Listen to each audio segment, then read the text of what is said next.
Hello and welcome. Hello, conversare. Hello, welcome. You're the first person here.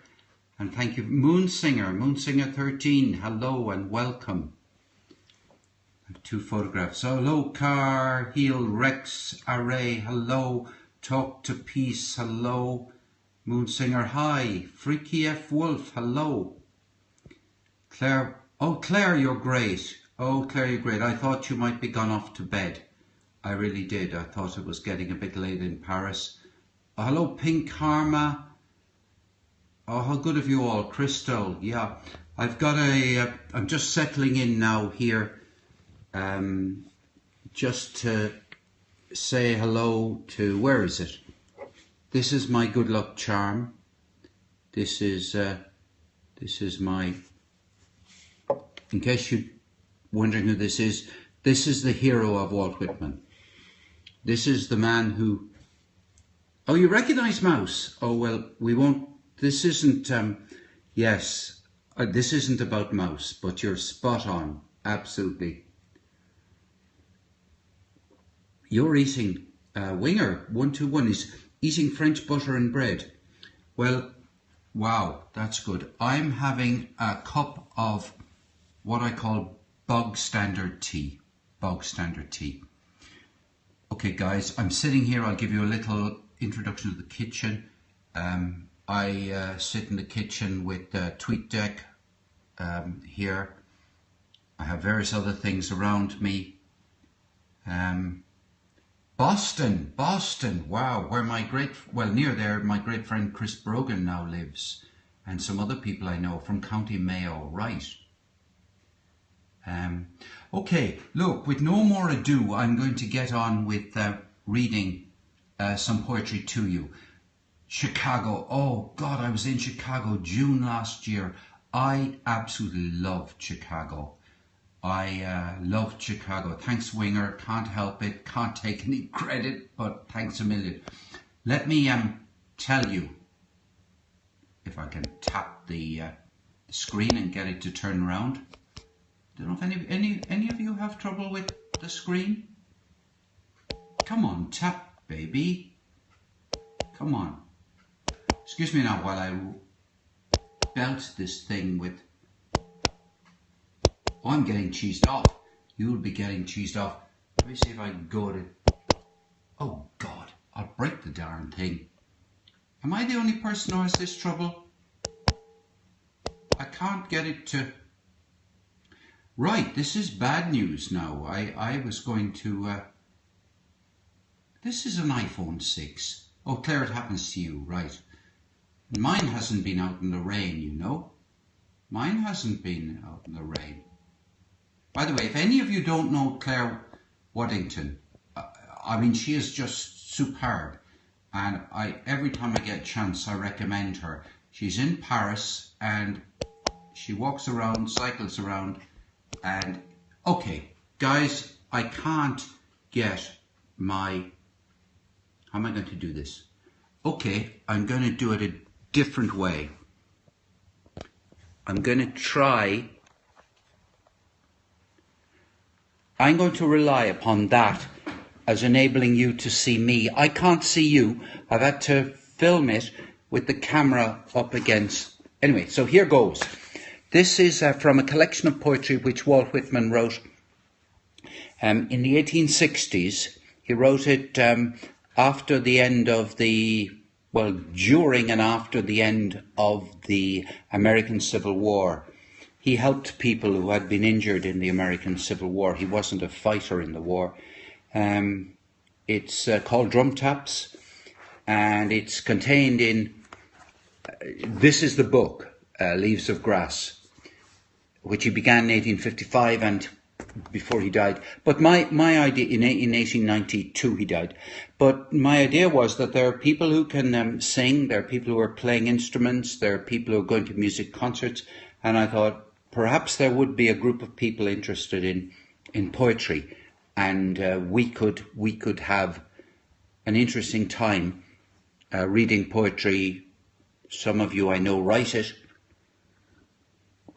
I write poetry too. So here we go. Song of the Banner at Daybreak.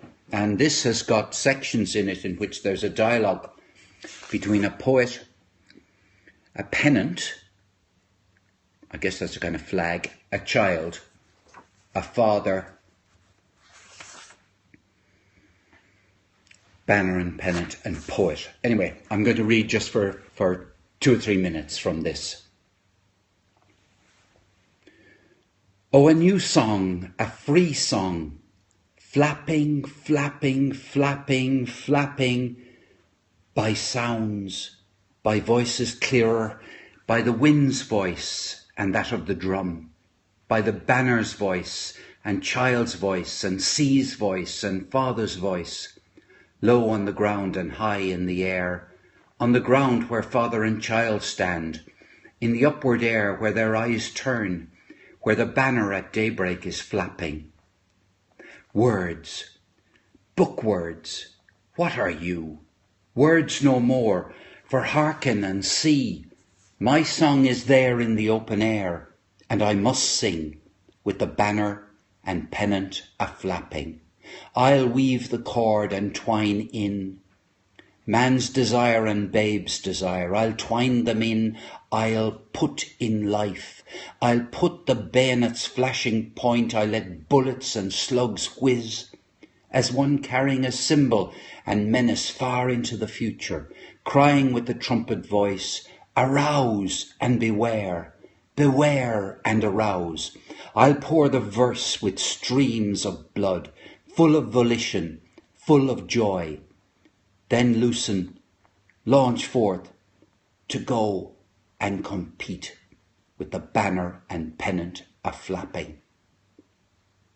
Okay, I'm going to stop there. I'm going to stop there because I find it very disconcerting to not be able to see you at all. But that's Walt Whitman. That's a very unusual style. Imagine how unusual it was in the middle of the last century or in the middle of the 19th century. I mean, he is fulsome.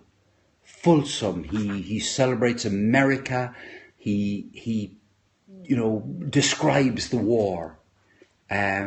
This is not a collection of poems which glorify war. It's a collection of poems which, I'll pour the verse with streams of blood, full of volition, full of joy. He's actually describing the mentality of people who go to war. Are you still there? I've turned it round. I hope it was okay. Oh, Claire, thank you. Thank you. It was. Could you actually see me? Buy a mic, please. I do have a mic, and I will use it next time. I don't have a great mic. The only mic I have is this piece. That's all I have. You could see me and you could hear me. That's great. I also have an H1, which I use for recording interviews with people, but that's a different story altogether. Oh, you use an H1 too, or you use the earbuds, Claire? Look, there are several of you who I more than several. There are lots of you who I don't know, and I'm so pleased to have a chance to get to know you. The ears, yeah.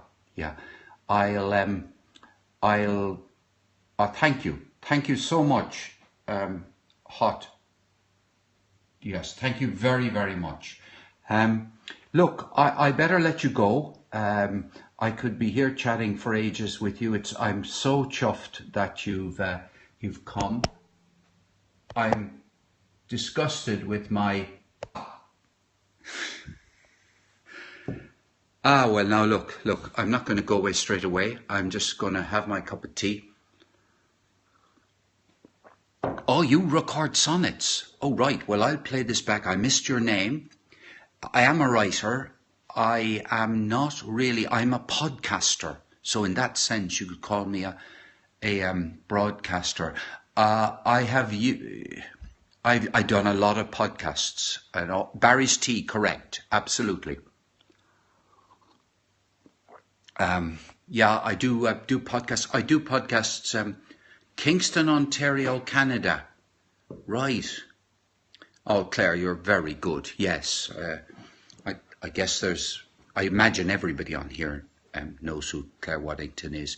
Follow him if he gets a good mic. Yeah. Thank you. Thank you. Do you know what I'm a raw podcaster. I don't do kind of studio type things except when I did a very particular. Oh yes, that's true. That's very, very true. This is not a Cork accent. I was born in Limerick. I went to Dublin to university. Ah, yes. Oh, Cork is good. Yes, yes, said Zed Sleed. Yes. I went from Dublin to the UK. I spent 30 years in the UK. And she deserves to be a Periscope legend, you know. She does. And there are other people who are doing good things as well. And some lady this morning did a Periscope.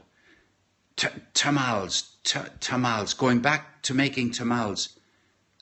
Is that cookery? Where I lived in London for 18 years. I lived in OJ, Belfast. Oh, great place, Belfast. Thanks a million, Claire. What say? Oh yeah, 18 years in London, and Clarenites. We're all Clarenites. Yes, yes.